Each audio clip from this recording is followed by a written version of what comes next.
खुलुमबाय 2022 मायथाइनि मेट्रिक आनजादनि जों बर' बिजोंनिफ्राय जिफोर फरायसुलिफ्रा मोजाङै उथ्रिसारनो हाबाय बिथांमोननि गासै फोरमायथिखौ जों होनो नागिरदों। देग्लाय 2022 मायथाइयाव बर' बिजोंनिफ्राय गासै 15,984 फरायसाया आनजादखौ होदोंमोन आरो बेनि गेजेराव गासै 12,300 फरायसाया उथ्रिसारनो हादों आरो फेल जानाया जाहैबाय 3,274। सेथि मासि मोननो हादों गासै 2,828 फरायसाया सेथि मासि मोननो हादों आरो नैथि मासिखौ मोननो हादों 2,927 फरायसाया आरो थामथि मासि मोननो हादों 2,525 फरायसाया। 2022 मायथाइनि जि बर' बिजोंनि जि फिथाइ रिजाल्ट जों बेखौ रुजुयोब्ला जों नुनो मोनो थांनाय बोसोराव 16,021 फरायसाया मेट्रिक आनजादखौ लिरदोंमोन आरो देग्लाय लिरदों 15,984 फरायसाया। थांनाय बोसोरजों जों रुजुयोब्ला बर' बिजोङाव मेट्रिक लिरनाय फरायसानि अनजिमाया देग्लाय खम जादों आरो जुदि जों सेथि मासि मोननाय अनजिमाखौ जों जुदि रुजुयोब्ला थांनाय बोसोराव मोननो हादोंमोन 2,845 फरायसाया सेथि मासि मोनदोंमोन थांनाय बोसोराव देग्लाय मोनदों 2,828। थांनाय बोसोरजों देग्लाय रुजुयोब्ला 17 फरायसाया खमैदों देग्लाय। आरो जायफोर फरायसाया अल आसामाव बर' बिजोंजों फरायनानै जिथि मासि आवग्रिनो हायो बिथांमोनखौ दुलाराय बर' फरायसा आफादा 2002 मायथाइनिफ्रायनो जोङो बर'नि सासे गेदेमा थुनलाइगिरि लिरगिरि कमल कुमार ब्रह्म बिथांनि मुङाव जों बान्था बावनाय जायो आरो देग्लाय बेयो फैयै फैयै 20थि जाबाय आरो बे 20थि कमल कुमार ब्रह्म देरहासार 2022 देग्लाय गासै 14 गुन गोनां फरायसाफ्रा देग्लाय बे बान्थाखौ मोननो हादों। आं बिथांमोननि मुंखौ नोंथांमोननि मिथिनायनि थाखाय आङो फरायफिननो नागिरबाय। सेथिखौ मोननो हादों जोंमा रेसिडेन्सियेल बड' मिडियाम स्कुल बिजनि चिरां जिल्लानिफ्राय सोमावसार बसुमतारी। गासै मोननाय नाम्बारा जाहैबाय 534 आरो जौखोन्दोआ 89। नैथि मासिखौ मोननो हादों UN एकाडेमि सुबनकाटा बाक्सानिफ्राय संगिता बसुमतारी। गासै मोनदों 533 आरो जौखोन्दोआ 88.83। थामथिखौ मोननो हादों बड'फा मेम'रियेल स्कुल क'क्राझारनिफ्राय दावगासार नार्जारी। गासै मोननाय नाम्बार 532 जौखोन्दो 88.27। ब्रैथि मासियाव सानै फरायसा दङ। गिबियाव मोनदों जोंमा रेसिडेन्सियेल बड' मिडियाम स्कुल बिजनि चिरांनिफ्राय दिपारानि बसुमतारी। गासै नाम्बार 530 जौखोन्दो 88.33 आरो मोनदों गुरुदेव ब्रह्म बर्डिं स्कुल चिरांनिफ्राय सोरांसा बसुमतारी। आरो बाथि मासियावबो सानै फरायसाया मोननो हादों UN एकाडेमि नावकाटा उदालगुरिनि सुजुमा मोसाहारी। गासै नाम्बार 529 जौखोन्दो 88.17 आरो सासेया UN एकाडेमि बरपुखुरी बिश्वनाथनि उत्पल बसुमतारी। दथि मासिखौ मोननो हादों UN एकाडेमि क'क्राझारनिफ्राय केनित ब्रह्म। गासै मोननाय नाम्बार 528 जौखोन्दोआ 89 जौखोन्दो। स्निथि मासियाव सानै फरायसाया मोननो हादों भगतपारा हायार सेकेन्डारि स्कुल भगतपारा उदालगुरि दिपानिता बसुमतारी। गासै नाम्बार 527 जौखोन्दोआ 87.83 आरो सासे फरायसाया जाहैबाय PM श्री दक्षिण बिजनि हाई स्कुल चिरांनिफ्राय स्वर्णलता नार्जारी। दाइनथि मासियाव दङ UN एकाडेमि जालागाव बाक्सानि आमिषा बसुमतारी।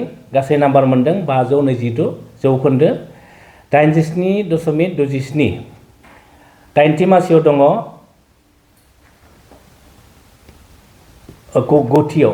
गुथियाव दङ UN एकाडेमि सुबनकाटा बाक्सानि बिनिता रानी ब्रह्म। गासै नाम्बार 525 जौखोन्दो 87.5 आरो जिथि मासियाव सानै फरायसाया मोननो हादों UN एकाडेमि बागानपारा बाक्सानिफ्राय ओम प्रकाश मुसाहारि गासै नाम्बार 524 आरो जौखोन्दोआ 87.33 सोरजि बर' UN एकाडेमि जालागाव बाक्सा जायफोर फरायसाफोरा 2022 मायथाइनि 20थि कमल कुमार ब्रह्म देरहासार बान्थाखौ मोननो हाबाय बिथांमोनखौ जों दुलाराय बर' फरायसा आफाद हिसाबै बरायबाय आरो बिथांमोननि इयुना जेन आरोबाव फैबाय थानाय आनजादफोराव आरोबाव साबसिन उथ्रिसारनो हायो आरो बिथांमोननि थांखियाव सहैनो हायो बेखौनो जों दुलाराय बर' फरायसा आफादनिफ्राय मिजिंथिबाय आरो जायफोर फरायसाफ्रा देग्लाय 2022 मायथाइनि मेट्रिक आनजादाव बर' बिजोंनिफ्राय मोजाङै उथ्रिसारबाय बिथांमोनखौबो जों दुलाराय बर' फरायसा आफादा जों बरायहरबाय आरो बिथांमोननि इयुनाव जेन आरो साबसिन जानो हायो बेखौबो जों मिजिंथिबाय आरो जायफोर बिमा बिफा फोरोंगिरि आरो जायफोर दिथागिरिफोरा बर' बिजोंनि मोजां रिजाल्ट खालामनायाव मदद होबाय बिथांमोनखौबो जों दुलाराय बर' फरायसा आफादनिफ्राय जोङो साबायखर बावहरबाय आरो जोङो जर'खायै Assam state school education board बेनि जायफोर सामलायगिरिफोर दङ जायफोर मावख'गिरिफोर दङ बिथांमोनखौबो जों दुलाराय बर' फरायसा आफादनिफ्राय जों साबायखर बावहरबाय आरो स्पेसियेलि जोङो आसामनि गिबि मन्त्रि डक्टर हिमन्त बिश्व शर्मा आरो सोलोंथाइ मन्त्रि डक्टर रनज बेगर बिथांमोनखौबो थि समाव जेबो गेना गोरोन्थि गैयालासे मेट्रिकनि जि रिजाल्ट बेखौ फोसावनायनि थाखाय दुलाराय बर' फरायसा आफादनिफ्राय जोङो बिथांमोनखौ साबायखर बावहरबाय नाथाय जों दुलाराय बर' फरायसा आफादा जि मोनसे रिजाल्ट देग्लाय फैदों जों बेनिख्रुइ साबसिन जोङो हास्थायदोंमोन नाथाय जों नुनो मोनदों जोंनि एग्जामनि समाव आनजादनि समाव माखासे जायगाफ्राव माखासे फोरबोनि मुङाव माखासे जुवा गेलेनाय मेला होनाय बेफोरबायदि थासारिफ्रा जोंनि फरायसाफोरखौ मोजां रिजाल्ट खालामनायाव बा मोजां सोलोंथाइ लानायाव जथेस्थ' बिथांमोनखौ बाधा खालामदों आरो जायनि थाखाय देग्लाय 2022 मायथाइनि जि बर' बिजोंनि रिजाल्ट जों जुदि आवगायनिखौ जों रुजुयोब्ला जथेस्थ' आवगायनि रुजुनायाव देग्लायनि रिजाल्टआ जों गाज्रि होननानै बुंनांगोन आरो जों नुदों थांनाय समफोराव चिरां जिल्लाया अल आसामावनो मेट्रिकनि रिजाल्टआ टपआव फैयोमोन जों आरो बाक्सा जिल्लाखौबो नुदों टपआव फैयोमोन नाथाय देग्लाय नुदों जोंनि BTCनि मोनबा जिल्लाया जथेस्थ' गाहायाव दङ आरो बेखौ जुदि थोंजों जों बुङोब्ला आनजादनि समाव माखासे जायफोरखौ जोङो लुबैया आरो जायफोरा फरायसाफोरनि मोजां सोलोंथाइ लानायाव जथेस्थ' मोनसे गाज्रि मा खालामो गाज्रि मोनसे आबहावा सोमजियो जुवा गेलेनाय हरनि 2-3टासिम माइक दामनानै माखासे फरायसाफोरनि जि थासारिखौ गुबुंले खालामनाय बेबायदिनि थाखायनो देग्लायनि 2022 मायथाइनि जि मेट्रिकनि रिजाल्ट बे गाज्रि जानानै जों दुलाराय बर' फरायसा आफादा जों सं दाननानै जों मोनदों बेनिखायनो जों खावलायो जायफोर जोंनि दिथागिरिफोर दङ सानसुमैफोर दङ बिमा बिफा दङ फोरोंगिरिफोर दङ आरो बर' समाजाव जायफोर जोंनि माहारियारि आफाद आरो माखासे जोंनि दल संगठनफोर दङ बिथांमोनखौ जों खावलायगोन दुलाराय बर' फरायसा आफादा जे सोलोंथाइनि मोनसे आबहावा सोरजिनायाव मोजां आबहावा सोरजिनायाव बयखौबो बाहागो लानानै जोंनि फरायसाफोरनि जि इयुन बेखौ मोजां दाफुंनायाव बयखौबो मदद होनो थाखाय जों खावलायहरदों मानोना बर' हारिया फैबाय थानाय 20-30 बोसोराव जुदि जोङो दावगालांनांगौब्ला बै जोंनि जायफोर फरायसाफोर दङ बिथांमोननि इयुना मोजां जानांगोन आरो फरायनायनि गेजेरजोंनो लेखा रोंनायनि गेजेरजोंनो बर' हारिखौ बिथांमोना जेन